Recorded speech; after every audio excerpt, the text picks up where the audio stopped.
Buenas tardes a todas nuestras seguidoras y nuestros seguidores de esta emisión contra entrevista de la revista digital contraportada.info y también de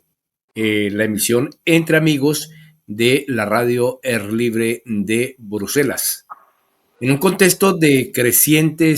tensión eh, y desafíos en regiones como Catatumbo, Cauca y Chocó, se torna fundamental entender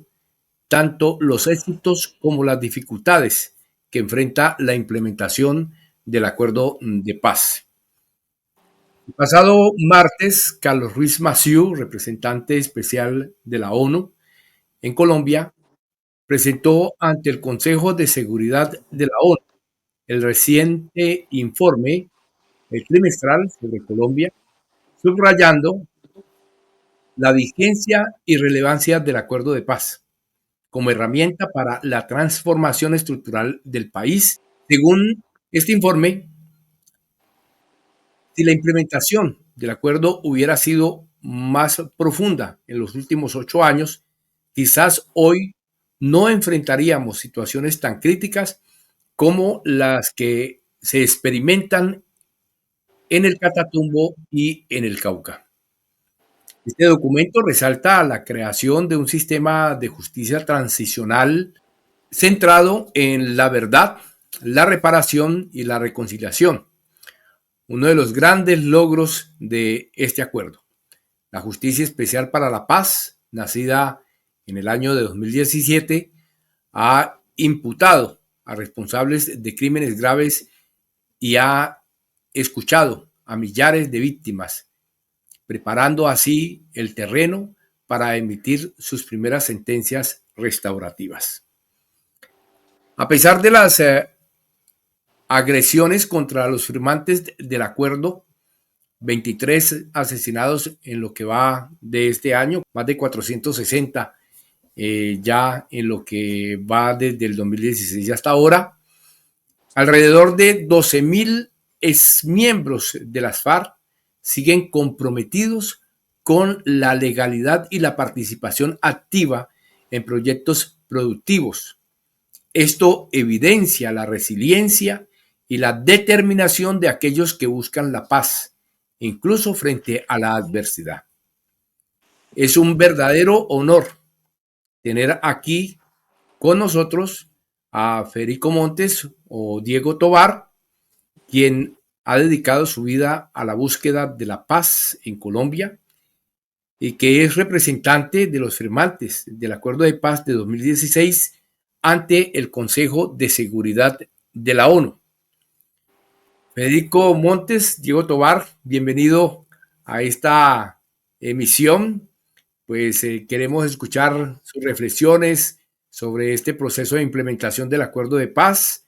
los desafíos que enfrenta y las oportunidades que vislumbra para Colombia este acuerdo. Bienvenido. Muchas gracias, Hugo, a usted por esta invitación a este importante espacio. Un saludo especial, obviamente, a todas las personas que tienen la posibilidad de seguirlo y de hacerse a informaciones muy importantes sobre la paz de Colombia a través de este medio de información. Sí, como usted bien lo señala, hago parte de ese universo de firmantes del Acuerdo de Paz de La Habana en Colombia del año 2016 y desde la firma del Acuerdo de Paz hemos venido trabajando en el cumplimiento de cada uno de los componentes que hacen parte de este acuerdo, que vale la pena recordar, es fruto no solamente de los 5 años que duró la negociación en La Habana, Cuba, sino que también es el acumulado de más de 30 años en los cuales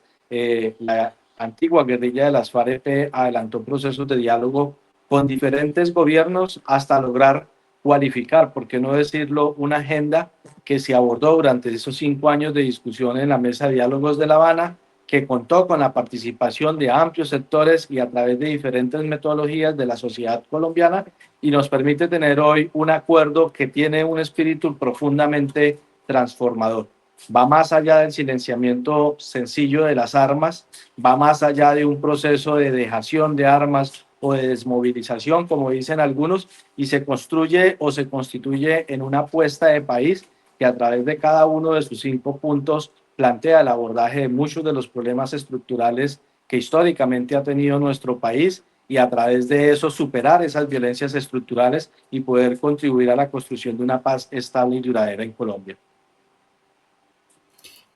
Bueno, precisamente una de las preguntas es esa. Usted avanzó algo de esta pregunta, pero pues de pronto se puede detallar un poco más,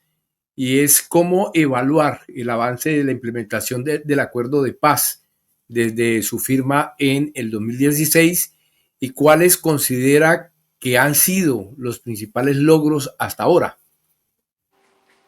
Bueno, lo primero que hay que evaluar el acuerdo de paz es como un paso histórico en la sociedad colombiana. No hay un referente de tal calidad de tratado a nivel de, digamos, país. Nunca habíamos tenido una hoja de ruta para avanzar de una manera tan significativa en la construcción de paz en Colombia. Obviamente se han hecho esfuerzos muy significativos a lo largo de nuestra historia, pero esta es la primera vez que tenemos nosotros un pacto social de esta magnitud que nos permite abordar de manera directa varios de los problemas estructurales que históricamente ha tenido el país. Tras la firma del acuerdo de paz y con el cumplimiento y el compromiso de la población firmante, logramos hacer el proceso de dejación de armas, que se convirtió también en un referente mundial por el impacto que esto tuvo, no solamente para la reducción de las dinámicas del conflicto, sino que al hacer un paralelo de esta experiencia de dejación de armas con otros procesos de dejación de armas en el mundo y en la historia,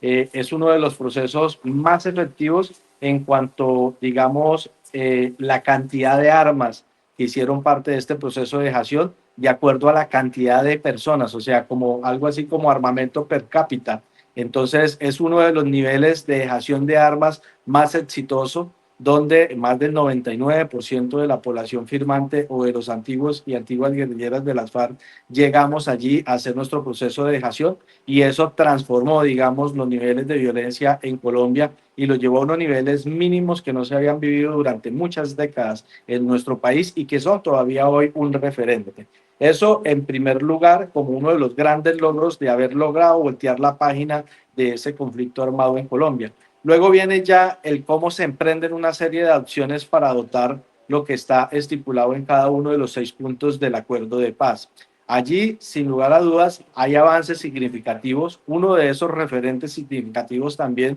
después del proceso de dejación de armas, tiene que ver con el modelo integral de justicia transicional que se construyó en Colombia. Como usted lo señalaba, Hugo, hace un momento, es un modelo que no solamente se quedó en un proceso de juicio, digamos, a los actores del conflicto, sino que se planteó en la verdad, la justicia y la reparación. En estos 3 principios se planteó la consolidación de las bases para garantizar de que en Colombia no se vuelva a dar el fenómeno de repetición y por el contrario podamos avanzar tranquilamente en el camino de la convivencia. El modelo de justicia transicional, el sistema integral creado en el marco del Acuerdo de Paz de La Habana, es hoy un referente mundial que aprende de otras experiencias en el mundo, en Ruanda, en Sudáfrica, en otras regiones del mundo donde se han dado modelos transicionales de justicia, pero que también lo adapta a la realidad colombiana y hace esta una herramienta, un modelo integral que permite abordar esas 3 dimensiones que ya hemos mencionado: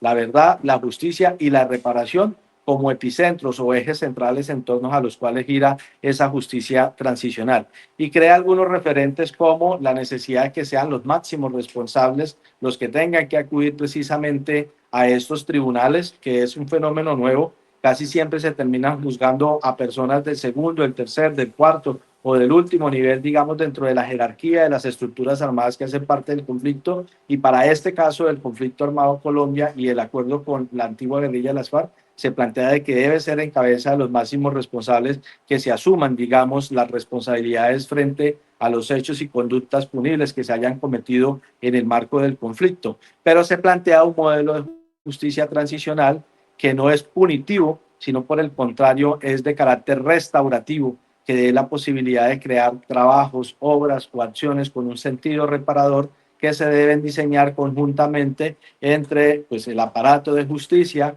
entre quienes son comparecientes y responsables ante este aparato de justicia y de cara, obviamente, a reparar y a resarcir las víctimas como una manera de fortalecer precisamente ese escenario de la no repetición. Y luego vienen ya cómo empieza a materializarse en la realidad colombiana cada uno de los otros, por lo menos 4 componentes. Uno de ellos tiene que ver con la reforma rural integral y es por primera vez pensarnos la posibilidad de crear un fondo de tierras que tiene 2 grandes componentes. Uno de ellos a través de la formalización. Más del 80% de las personas en Colombia no tienen titularidad apropiada o formalización sobre la tierra que están trabajando desde hace décadas y se plantea allí poder avanzar en la formalización por lo menos de 7 millones de hectáreas para este tipo de personas. Y hay otro componente que tiene que ver con la adjudicación de tierras a personas sin o con tierra insuficiente, que está contemplando la posibilidad de que el Estado entregue directamente a estas personas beneficiarias 3 millones de hectáreas de tierra y de esta manera permitir una reconfiguración del campo colombiano que ha sido permanentemente víctima del fenómeno del conflicto a través del desplazamiento, a través de diferentes dinámicas que han obligado a que muchas personas tengan que abandonar históricamente sus tierras y se esté dando una permanente reconfiguración de la frontera agrícola en Colombia. A eso se suman también algunas acciones para fortalecer la participación política, que es otro de los grandes desafíos que históricamente hemos tenido en Colombia. Y hay un punto muy interesante sobre el problema de las drogas y el acuerdo de paz plantea una herramienta metodológica que se conocen como los Planes Nacionales Integrales de Sustitución, que fueron construidos en La Habana con la participación de los procesos de comunidades campesinas, étnicas y demás, que han hecho parte, digamos, de este fenómeno de economía ilegal, pero que pues lo han adoptado, digamos, dado a las dificultades y a las realidades que se dan en Colombia y a través de una reconfiguración de estas dinámicas poder permitir una especie de acción integral para superar el flagelo del uso ilícito de los cultivos tanto de coca, marihuana y amapola en Colombia. Digamos que esos son en rasgos generales como las acciones que plantea el acuerdo de paz y hay que decir que cuando se firma el acuerdo de paz se logra avanzar en algunos elementos importantes de esto, especialmente en la dejación de armas, en la consolidación del modelo de justicia transicional, en la generación de los PEDET en un primer momento, en la constitución del Programa Nacional Integral de Sustitución, en las reformas para fortalecer la participación política de los partidos, movimientos o fuerzas minoritarias en Colombia, especialmente las de oposición. Pero luego hay que recordar también que después de ese primer gobierno de Juan Manuel Santos, que tuvo un periodo muy corto para la implementación, vino el gobierno de Iván Duque, que tenía dentro de sus banderas hacer trizas el acuerdo de paz. Eso hizo que durante por lo menos 4 años no se pudiera avanzar significativamente en el acuerdo de paz, pero era tan potente lo que se había logrado en el proceso de construcción y en el primer momento de implementación del acuerdo de paz, que la comunidad, el país se movilizó en torno a la bandera de la paz y eso hizo no solamente que el gobierno de Iván Duque tuviese que vivir la experiencia de un estallido social donde la gente clamaba por la implementación del acuerdo de paz, sino que afortunadamente ese estallido social se convirtió en voluntad política que permitió, bajo la bandera de la implementación del acuerdo de paz como un eje central, configurar lo que conocemos hoy como el gobierno del cambio, que es el primer gobierno alternativo que se ha vivido en Colombia hasta el momento, liderado pues, por el señor presidente Gustavo Petro. Digamos que esos son como en líneas generales algunos de los avances que hemos tenido, donde se ha permitido llegar a los territorios, generar ejercicios de gobernanza para la paz, donde la institucionalidad, las comunidades, la alta parte contratante, entiéndase en los hombres y mujeres que hacíamos parte de la antigua guerrilla de las FARC, hemos trabajado conjuntamente en generar toda una serie de rutas para transformar el territorio, pero donde la falta de voluntad política no ha permitido materializarla, pero sí se ha creado una ola de esperanza histórica en el país que permite que, a pesar de los incumplimientos, la gente siga queriendo trabajar en la dirección de implementar el acuerdo de paz de La Habana. He preparado aquí un video del presidente Gustavo Petro donde habla 2 cosas importantes que usted ha resaltado en este momento y es el compromiso del Estado en la implementación de este acuerdo de paz y las tierras, ¿no? La titulación de las tierras y el avance que ha tenido este gobierno en cumplir esa parte que creo yo que está contemplada en el primer punto del acuerdo de paz, que es el problema de las tierras, ¿no? Entonces, yo le invito a escuchar, a ver y escuchar este video y luego seguimos en esta entrevista. Es muy corto. Historia. Estamos hablando aquí de un acuerdo, convenio, entre una institución del Ejecutivo y una institución del Judicial, ambos surgidos a partir del 2016, con más o buen sentido. Las evaluaciones las tiene que hacer el pueblo de Colombia.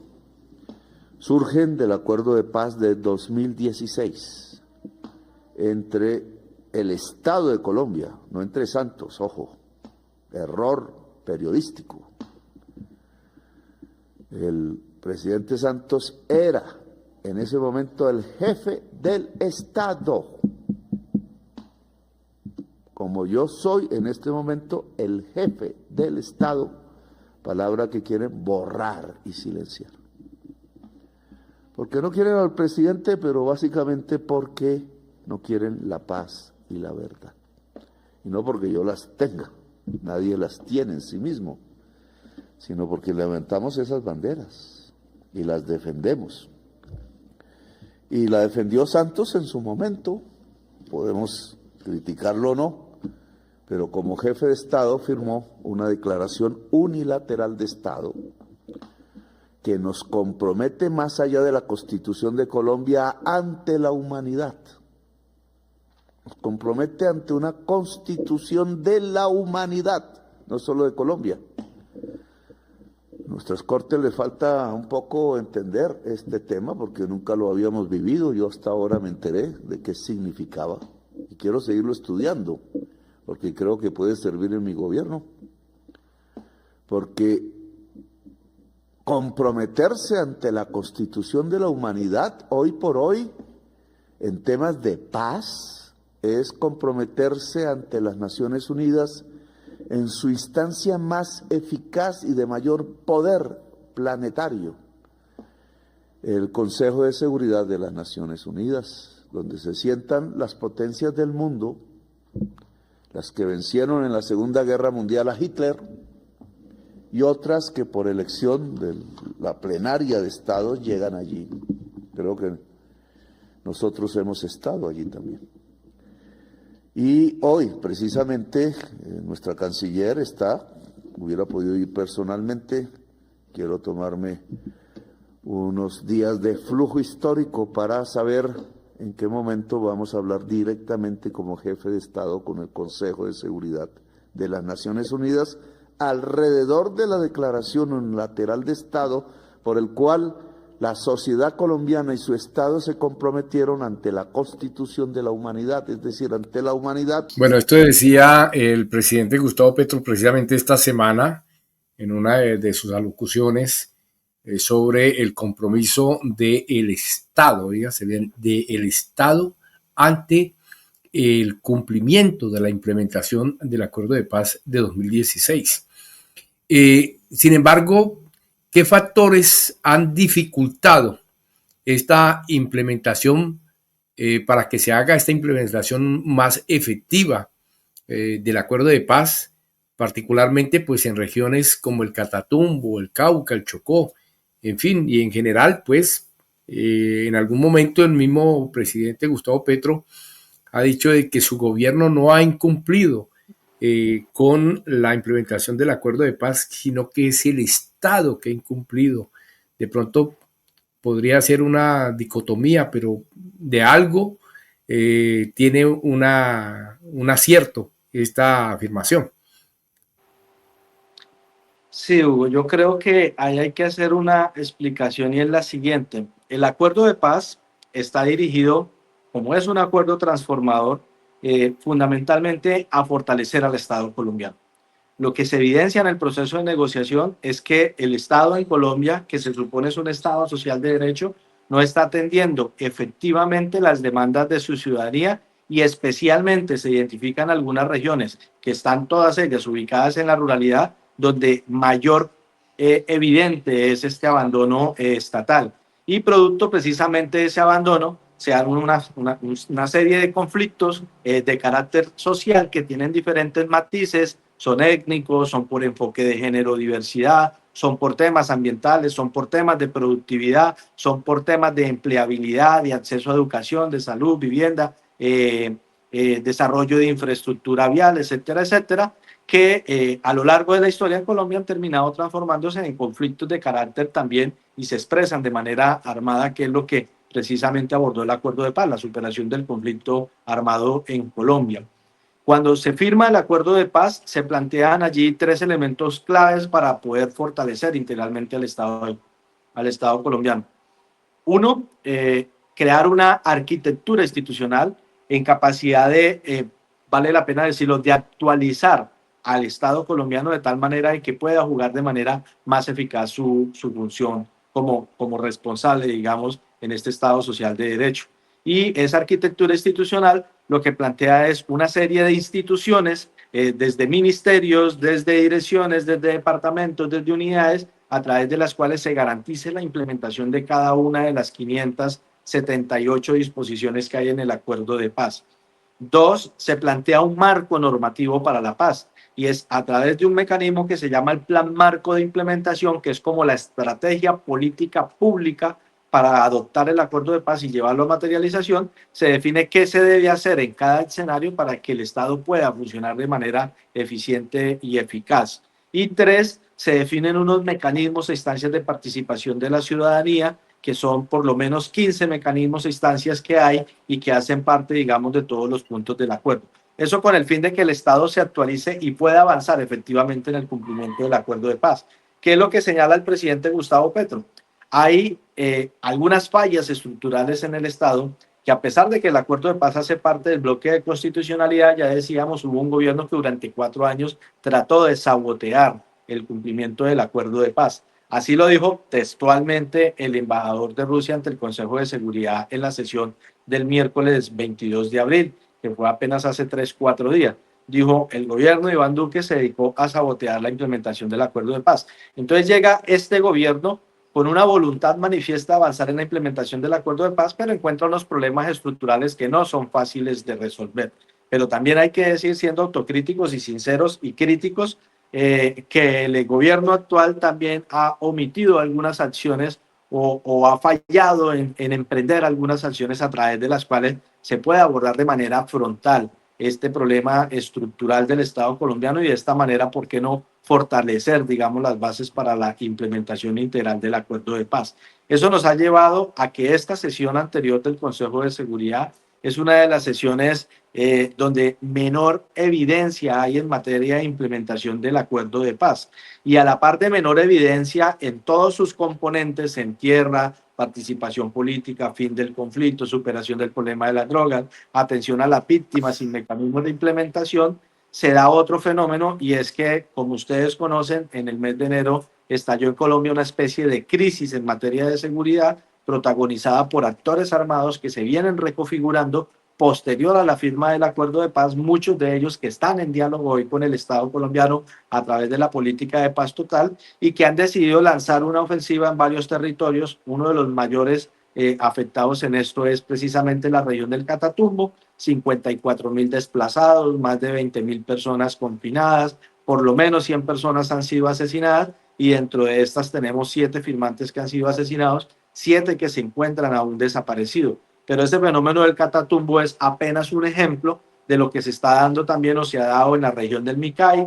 lo que se está presentando en la región sur del país, lo que se está presentando en regiones como el Cauca o en regiones como el Bajo Cauca antioqueño o el Magdalena Medio en Colombia y que amenazan, digamos, por replicarse en otros escenarios. Entonces estamos frente a un acuerdo que tiene un sentido transformador, a un Estado que se niega a actualizarse y adaptarse a este acuerdo y que en cierto momento, al negarse de esa manera, termina replicando los patrones y los modelos que han históricamente alimentado el conflicto en Colombia. Y a eso se refiere el presidente cuando dice, ante este mecanismo, porque el acuerdo de paz tiene una particularidad,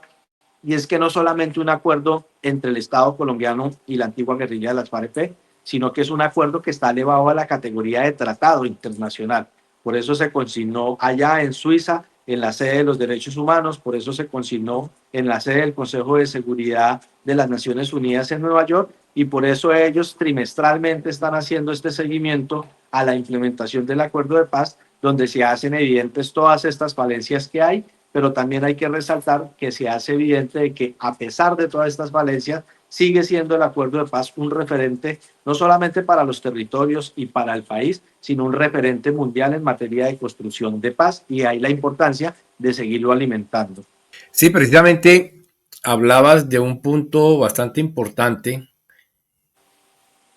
El Partido Comunes viene pues señalando la falta de seguridad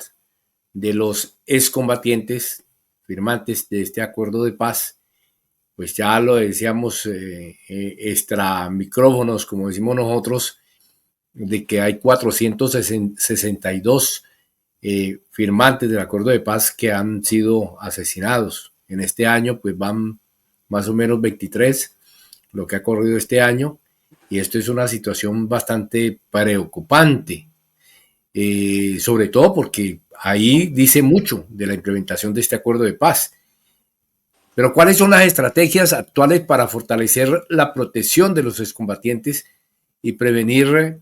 los asesinatos de los firmantes del acuerdo de paz? Bueno, Hugo, recordemos que el acuerdo de paz en el segundo punto, como una herramienta para fortalecer la participación política, que es uno de los grandes desafíos que hemos tenido en nuestra historia, crea un mecanismo que se llama el SISEP, Sistema Integral de Seguridad para el Ejercicio de la Participación Política. En el marco de este sistema integral se crean una serie de herramientas que tienen que ver con fortalecer la institucionalidad de tal manera de forma integral la institucionalidad puede atender cada uno de los desafíos que hay en materia de seguridad, no solamente para la comunidad firmante del acuerdo de paz, sino para los líderes, las lideresas, las comunidades y los territorios.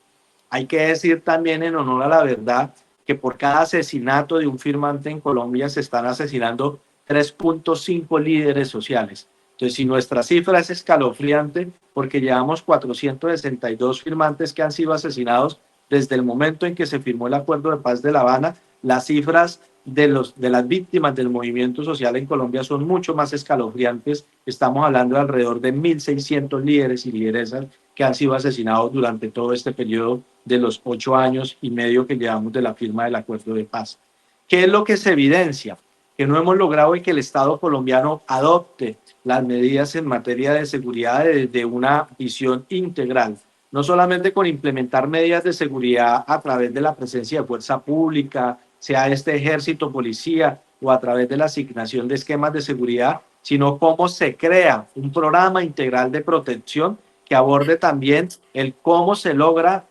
reconocer el sujeto político de la reincorporación, el sujeto político del opositor político, digamos, dentro de Colombia, y de esa manera cómo se desmontan fenómenos como la estigmatización, como el señalamiento, como la segregación, que son desafortunadamente fenómenos que todavía se están viviendo en Colombia. Ahí hemos venido planteándole al gobierno que a la par de esas medidas preventivas de seguridad, a través del aumento de fuerza pública y demás, también se tienen que ir desarrollando otras medidas, y una herramienta clave del acuerdo de paz en eso se llaman los pactos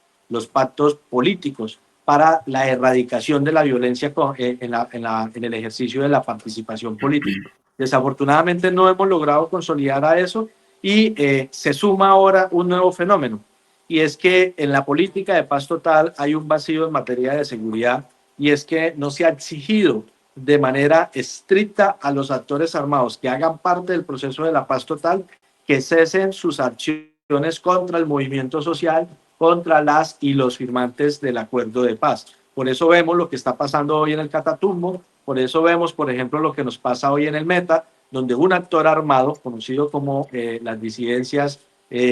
siguen desplazando a la población firmante que está dentro de este departamento de la geografía colombiana, a pesar de algunos de ellos estar en mesa de diálogos con el gobierno nacional. Entonces, a la luz del derecho internacional humanitario, se deben hacer exigencias claras a los actores armados en Colombia que quieran avanzar en los procesos de la paz total para que cesen sus acciones contra la población firmante. Y a la par de eso se tienen que desarrollar los pactos políticos para superar la violencia del ejercicio de la participación política y se tienen que desarrollar cada uno de los componentes de ese sistema integral que mencionábamos hace un momento, de tal manera de que podamos generar una especie de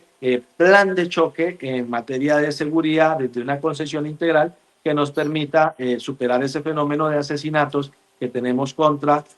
hombres, mujeres, no solamente firmantes, sino de los procesos sociales, organizativos y de los territorios en diferentes regiones del país. Uno de los puntos que usted tocó al principio fue la cuestión de la sustitución de cultivos ilícitos. Esta situación de sustitución en las regiones donde pues interactúan grupos armados y que pues hacen tráfico de droga o que están metidos en negocios ilícitos, pues no se ha podido implementar. Incluso, pues según algunos reportes de algunas organizaciones, este punto también ha dado para que muchos líderes que defienden la sustitución de cultivo hayan sido asesinados. ¿Cómo ve usted en este momento esta situación? ¿Cómo evalúa esta situación de sustitución de cultivos ilícitos en esas regiones donde pues están interactuando estos grupos armados que usufructan de este negocio del narcotráfico o negocios ilícitos? Bueno, lo primero, Hugo, es ubicarnos en el sentido de cómo llegó el fenómeno del narcotráfico a Colombia. Esa es una dinámica que aparece hace en promedio 5 décadas en nuestro país y desde entonces se ha convertido en una especie de catalizador de los conflictos y de las dificultades que hay en muchos territorios. En el marco de la mesa de diálogos, nosotros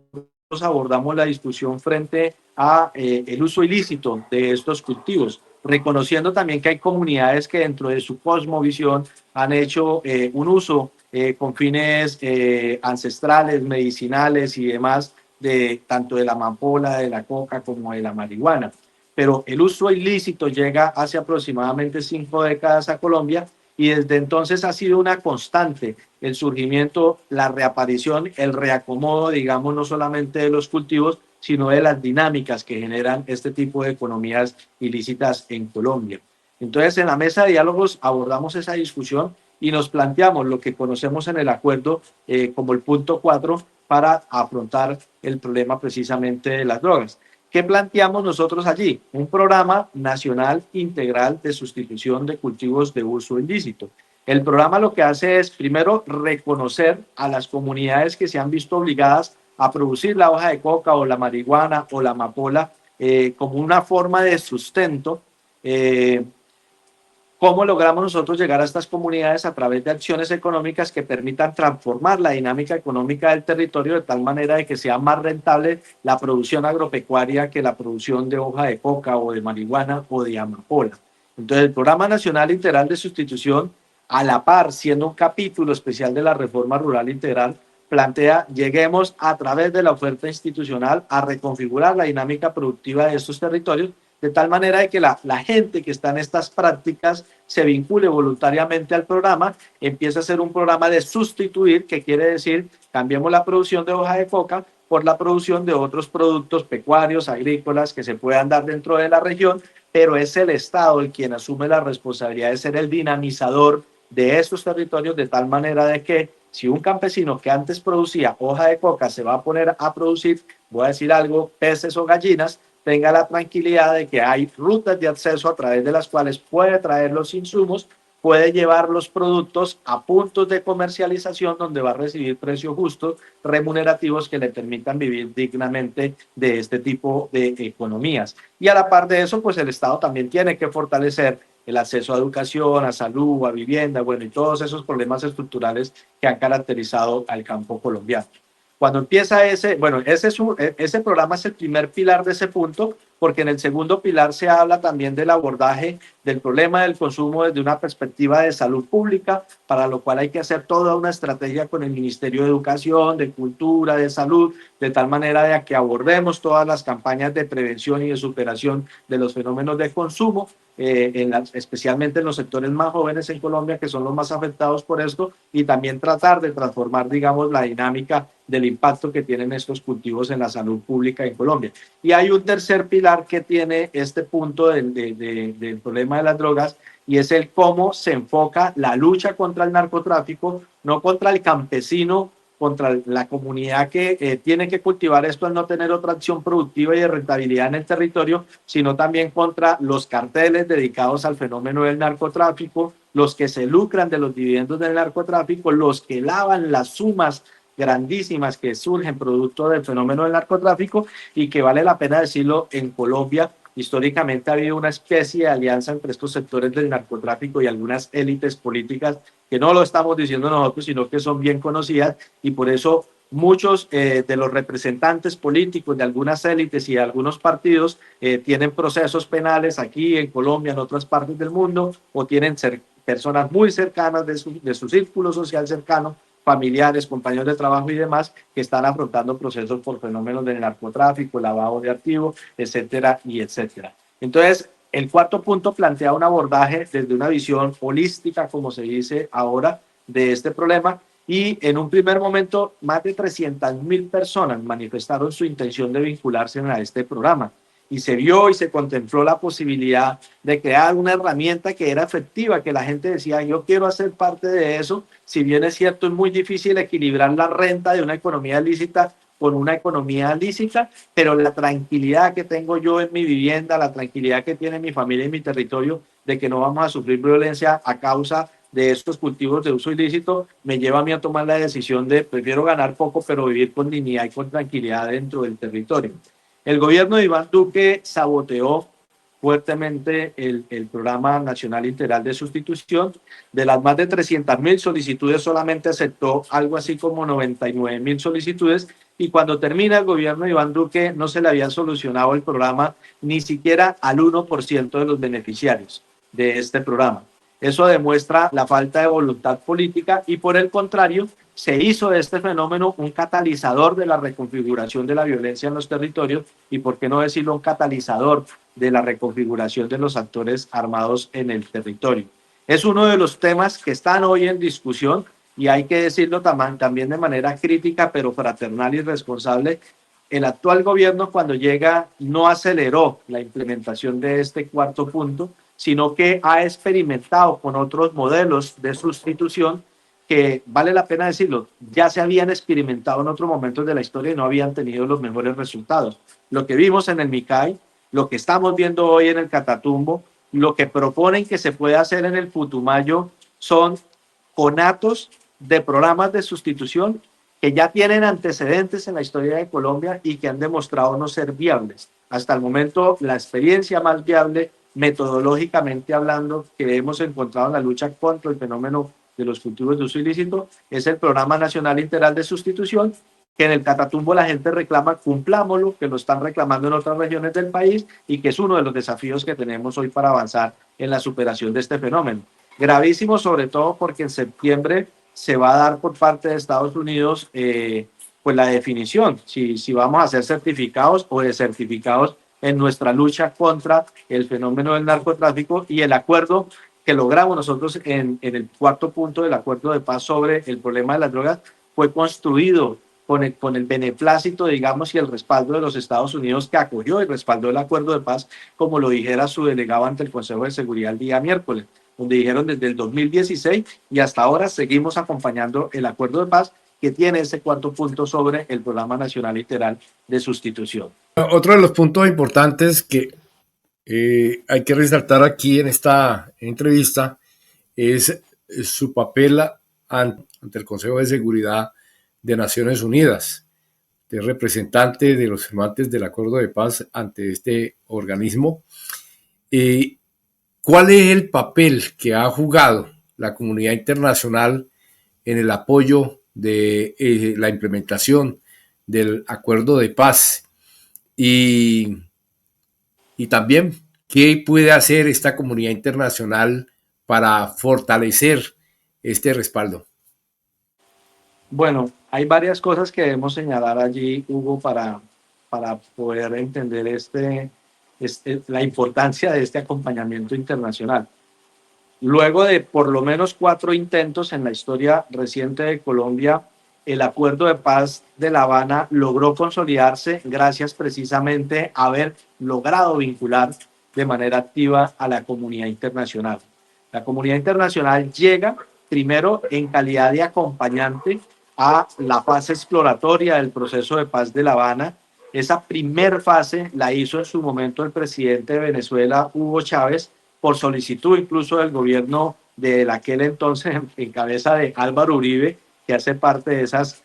dinámicas de la política colombiana, le solicita al presidente Hugo Rafael Chávez que medie entre el Estado colombiano y la insurgencia de las FARC para poder avanzar en un proceso de diálogo. Obviamente en ese gobierno no fue posible avanzar por muchas características precisamente propias de ese gobierno, y luego llega el gobierno de Juan Manuel Santos, que toma la decisión de avanzar en esa misma dirección de la construcción de paz, y a través de Venezuela, quien junto a Chile sirven de acompañantes, se crean, digamos, los niveles de confianza necesarios para que empiece esa primera fase exploratoria de los diálogos. Luego toman firme el proceso de paz y por eso se lanza precisamente en Oslo la mesa de negociación, porque se suman Cuba y Noruega en calidad de garantes del acuerdo de paz para fortalecer la confianza entre el Estado colombiano y la insurgencia de las FARC. Y se empieza allí, digamos, la discusión de cada uno de los puntos de la agenda de diálogos, y cuando se ha logrado avanzar significativamente en la consolidación no solamente de la agenda,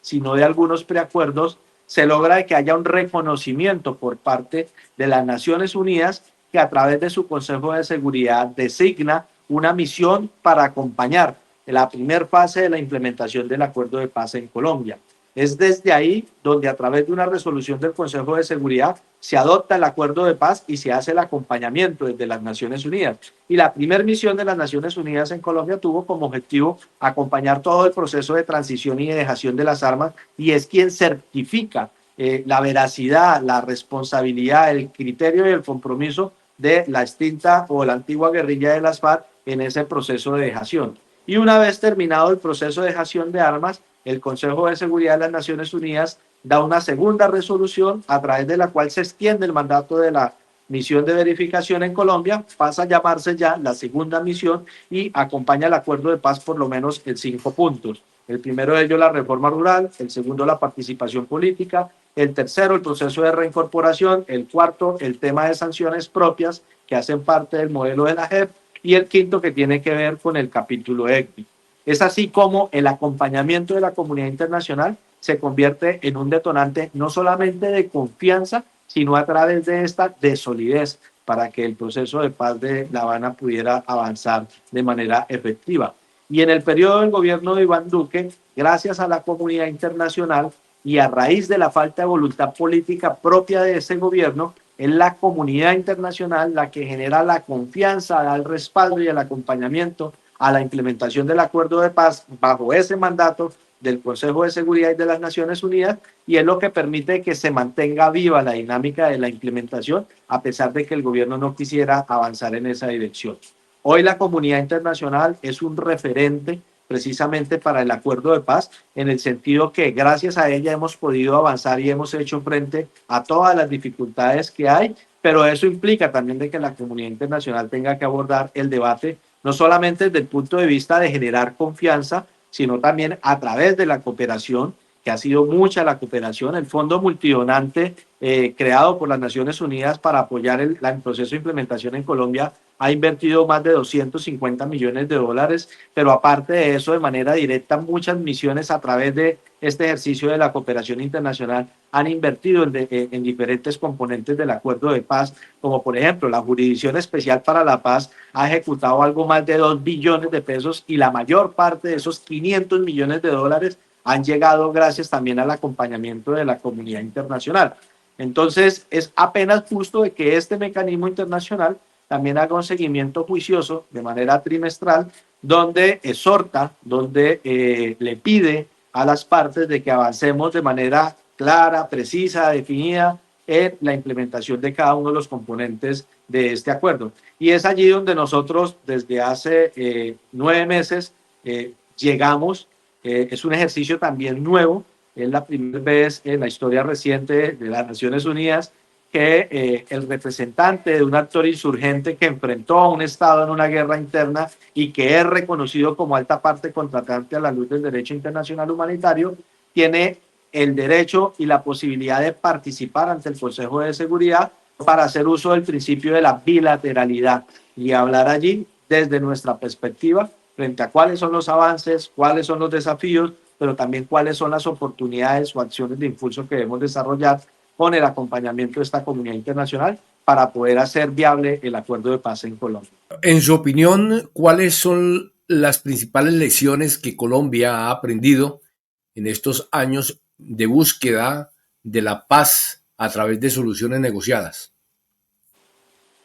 Bueno, lecciones aprendidas. Uno, hay que fortalecer los mecanismos de gobernanza, como se denominan ahora. Y es que hay que fortalecer el diálogo entre la institucionalidad, entre los actores y especialmente quienes representan a los territorios a través de sus diferentes dinámicas. El acuerdo de paz y el proceso de diálogo, la mesa de diálogos de La Habana, podemos decir que fue un escenario de construcción colectiva. Durante 5 años allí llegaron todo tipo de actores y los que no pudieron llegar participaron de espacios en Colombia que luego metieron sus insumos a la mesa de diálogo para permitir de que este gran tratado o este gran pacto social pudiera tomar la forma y la solidez que tiene en este momento. Entonces, fortalecer esos espacios de construcción colectiva es una de las grandes lecciones que hemos tenido nosotros gracias a la experiencia vivida con el Acuerdo de Paz de La Habana.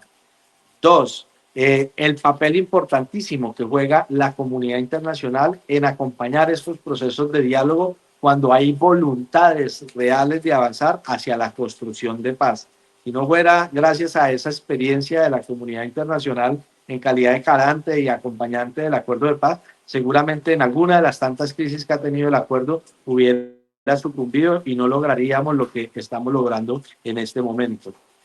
3, el haberse pensado el acuerdo de paz, fortalecer al Estado colombiano a través de robustecer la arquitectura institucional, es otra de las grandes experiencias que nos arroja el acuerdo de paz y que es uno de los puntos en los que mayores desafíos tenemos en este momento.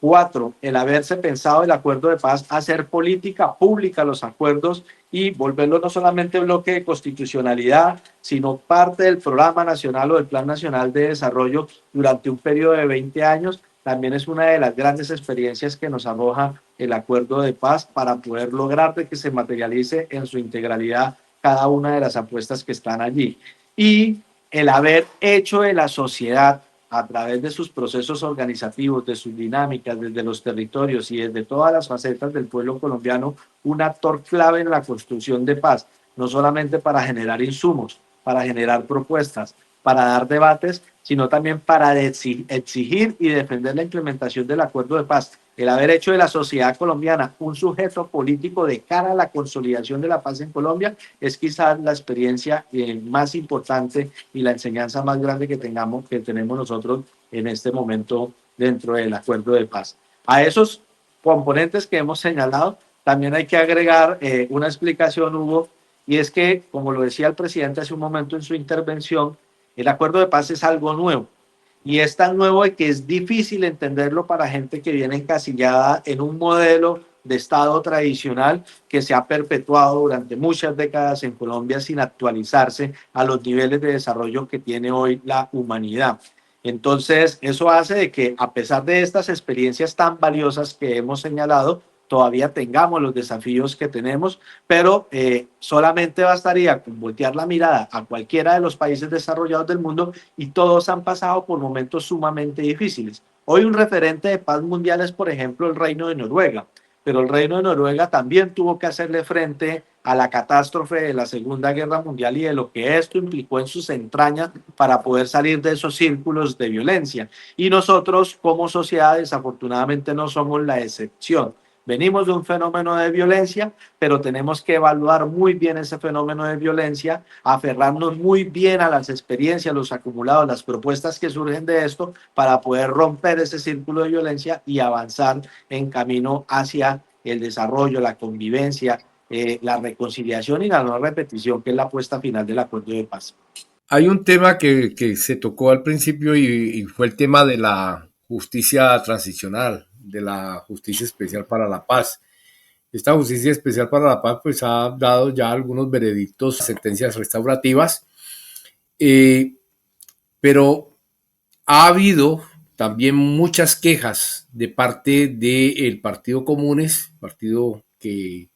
aglutina gran parte de los firmantes del acuerdo de paz, sobre la parcialidad, en muchos casos, de parte de la JEP. ¿Qué puede decir acerca de este tema? Bueno, Hugo, yo creo que ese es el mejor ejemplo de lo difícil que es cambiar el chip de un Estado que se ha quedado, digamos, frustrado en la historia y se ha vuelto súper conservador. El modelo de justicia transicional, lo decíamos hace un momento, es sumamente innovador y es hoy catalogado como uno de los modelos de justicia transicional más innovadores en la historia de la humanidad. No porque nosotros no lo hayamos pensado así, lo hayamos sacado de los cabellos, sino porque tuvimos la capacidad de aprender de otras experiencias en el mundo y de, partiendo de esas experiencias, consolidar la aplicación del modelo de justicia transicional a las particularidades y realidades de Colombia. ¿Qué es lo que plantea este modelo de justicia transicional? Plantea que hay tres componentes, el primero de ellos que es la Comisión de la Verdad, el segundo de ellos que es la unidad de búsqueda de personas dadas por desaparecidas a razón o causa del conflicto, y el tercero de ellos que es la Jurisdicción Especial para la Paz. Hemos avanzado en la Comisión para el Esclarecimiento de la Verdad, que tuvo un periodo muy corto de tan solo 3 años para desarrollar su mandato, que creemos nosotros es un periodo muy corto para un conflicto de más de 5 décadas, pero que nos arrojó como resultado lo que se conoce hoy como el legado de la Comisión de la Verdad, donde se señalan muchas de las dificultades que históricamente se dieron en Colombia y el cómo poder corregir esas dificultades para no repetir esos fenómenos y círculos de violencia en Colombia. La unidad de búsqueda de personas dadas por desaparecidas viene trabajando de manera juiciosa en tratar de establecer dónde están las personas que fueron desaparecidas en el marco de este conflicto, un ejercicio que es muy tedioso, pero donde han venido avanzando de manera significativa, con muchas dificultades, pero podemos decir que como un mecanismo humanitario ha venido avanzando y tanto en la Comisión de la Verdad como en la unidad de búsqueda, uno de los mayores protagonistas de estas dos dinámicas somos precisamente las y los firmantes del acuerdo de paz, muchos de ellos que estamos hoy aglutinados y agrupados en el proceso político que representa el Partido Comunes, que surge también precisamente de la firma del acuerdo de paz. El tercer componente tiene que ver con la jurisdicción especial. La Jurisdicción Especial para la Paz tuvo un periodo en el cual recepcionó las demandas por parte de las víctimas, el universo de víctimas del conflicto en Colombia. Y recordará usted que antes de la firma del acuerdo de paz hubo un mecanismo que se llamó la Comisión Histórica del Conflicto en Colombia, que hizo un balance frente a cuáles fueron los principales responsables de los hechos victimizantes en Colombia, y donde esta comisión señala de que más de un 80% de los responsables de los hechos victimizantes en Colombia es precisamente el Estado colombiano, bien sea por acción o por omisión. Acción, caso en que agentes de la fuerza pública terminaron participando en falsos positivos, en desapariciones, en exterminios como el de la Unión Patriótica y otro tipo de hechos, y omisión en fenómenos como donde el paramilitarismo, con la complacencia o digamos, el beneplácito de la fuerza pública en muchos territorios, pudieron perpetuar muchos tipos de masacres, desplazamientos, asesinatos, etcétera, etcétera. Entonces, eso dijo la Comisión Histórica del Conflicto en ese momento. ¿Cuál es la realidad hoy? Del 100% de comparecientes ante la Jurisdicción Especial, somos más del 60% los y las firmantes del acuerdo de paz que estamos compareciendo allí. Y la JEP ha empezado no a pensar en hacer cómo aborda todo desde un solo caso para emitir una sanción única que permita avanzar en un modelo de justicia transicional, sino que está desarrollando la metodología conocida como los macrocasos. Y en este momento ya van 11 macrocasos En más de 6 de ellos estamos vinculados directamente la antigua guerrilla de las FARC, y los otros pues vinculan, digamos, a otros actores, sean paramilitares, sean especialmente militares, porque se omitió vincular a los terceros determinantes de conductas y hechos punibles en el conflicto en este modelo de justicia transicional. Entonces, la JEP empieza desde ahí a tener grandes desafíos de cómo interpretar lo que está planteado en el acuerdo de paz. Y eso lo ha llevado a que la JEP tenga hoy más de 30 magistrados, cada magistrado maneja unos casos y todavía no está claro cómo van a ser la magistratura para unificar sentencias, de tal manera de que se pueda cumplir con una sentencia única a los máximos responsables, que se pueda cumplir en la mayor brevedad de tiempo posible. Las víctimas ya llevan 7 años viendo andar la JEP, pero todavía no han llegado sanciones que las puedan reparar, pero también de que las sanciones que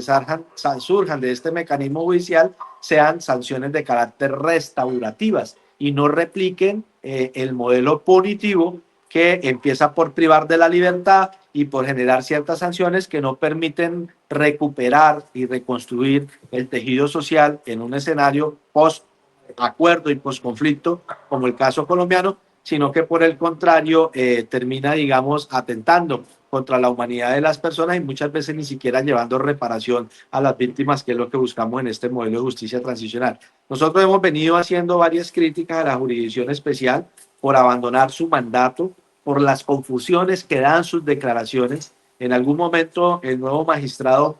el nuevo presidente de la JEP, dijo: los comparecientes que no sean sancionados por la JEP los devolvemos a la justicia ordinaria, lo que quiere decir que la JEP no sería un modelo de justicia transicional, sino que sería transicionalmente un mecanismo, porque pues la idea de un modelo de justicia transicional es corregir los desafíos que hay en el modelo de justicia ordinaria, al cual no aceptamos nosotros llegar. Por eso se creó esta justicia transicional, que no es único caso, digamos, el de Colombia. Eso ha sido así en muchos conflictos en Colombia. Se han creado estos modelos de justicia transicional que tienen como objetivo hacer justicia frente a las dinámicas del conflicto, pero a partir de allí sentar las bases para avanzar en la reconciliación. Entonces, ahí hemos venido nosotros,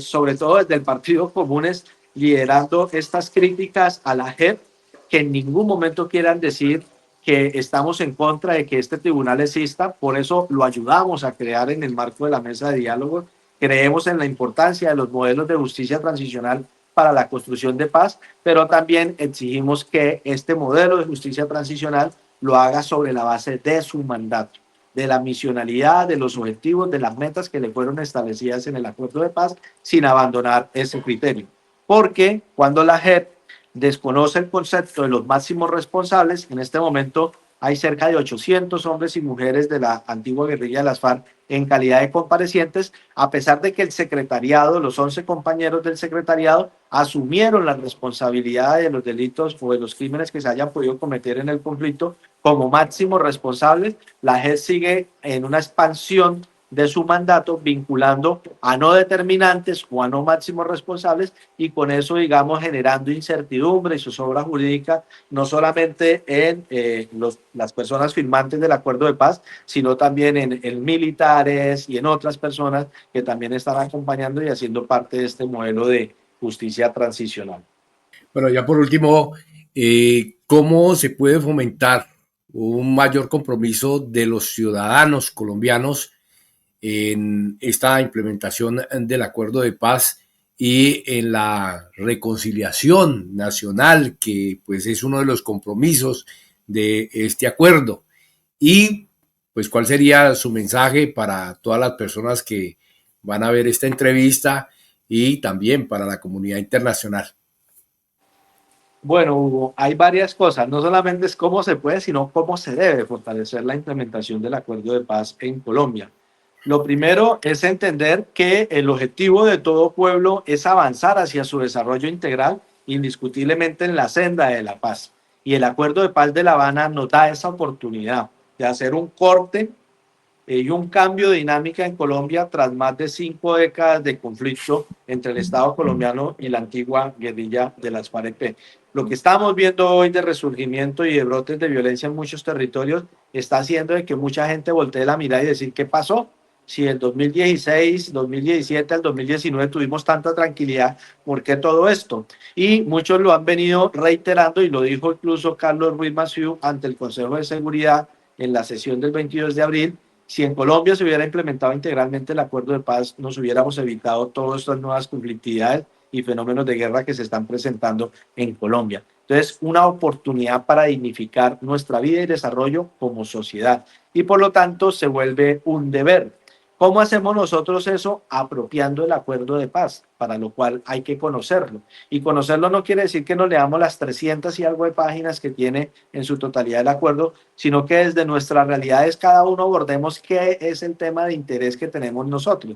Entonces, en la ruralidad mucha gente le interesa leer la reforma rural, saber cómo puede acceder a la tierra o a la titulación de la tierra o cómo puede acceder a alguno de los programas de la reforma rural, que son 16 en total y que están planteados para desarrollar integralmente la ruralidad colombiana. En la ciudad también la gente puede abordar la participación del acuerdo de paz a través del ejercicio de la participación política, a través de temas de educación, a través de temas de pedagogía que están contemplados en el acuerdo de paz. Entonces hay que apropiar el acuerdo de paz y en eso también felicitar el papel que hacen personas como usted, Hugo, René y otros medios y otros comunicadores en el mundo y en Colombia que permiten hablar del acuerdo de paz, que permiten discutir frente al acuerdo de paz, profundizar frente al acuerdo de paz y de esta manera tumbar esos mitos que se han construido en torno a este para que el país siga recorriendo las dinámicas del conflicto. Y lo siguiente es que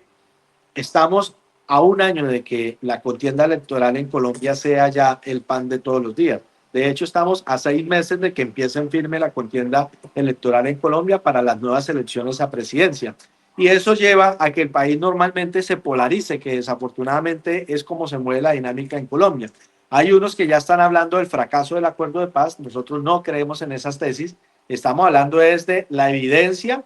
Lo que vemos hoy no es el fracaso del acuerdo de paz, sino evidencia que como no se ha implementado el acuerdo de paz, seguimos fracasando como sociedad. Por el contrario, ese es el fracaso como sociedad lo que se evidencia en estas dinámicas del conflicto y la necesidad de empezar a implementar el acuerdo de paz. Entonces, en el escenario electoral es súper importante que logremos nosotros significar la bandera de la paz. Cuando se habla en Colombia del escenario electoral, algunos ya están hablando es que estamos en una guerra y necesitamos seguridad, pero ya sabemos a dónde nos ha llevado ese discurso de la seguridad en otros momentos de nuestra historia. Nosotros decimos, estamos en una situación de conflicto y necesitamos avanzar en la implementación integral del acuerdo de paz. Esa debe ser la consigna. Y obviamente este mensaje se lo hemos transmitido a la comunidad internacional que ha resaltado, y así lo dice el informe del Consejo de Seguridad de la sesión anterior, ha resaltado el papel que estamos jugando las y los firmantes del acuerdo de paz en la defensa de lo acordado y en el cómo estamos nosotros luchando por implementar esto.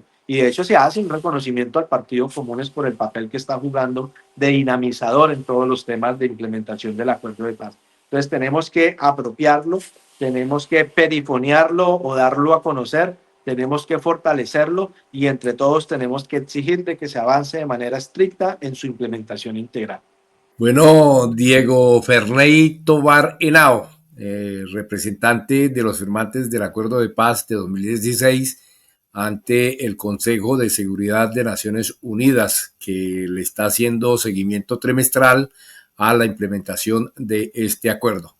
Muchas gracias por haber concedido esta entrevista. Me parece muy importante en este momento aclarar todos esos detalles que hay acerca de la implementación de este acuerdo de paz y sobre todo en este gobierno del cambio, y desearles éxitos en todas sus labores cotidianas y profesionales y bueno, y también en toda su representación ante el Consejo de Seguridad de Naciones Unidas. Bueno, muchas gracias a usted, Hugo, René, felicitarlo por este magnífico ejercicio periodístico que está haciendo y siempre con la mayor disposición de seguir siendo un vocero de la paz aquí en todos los escenarios que nos sea posible como parte del deber adquirido tras la firma del acuerdo de paz.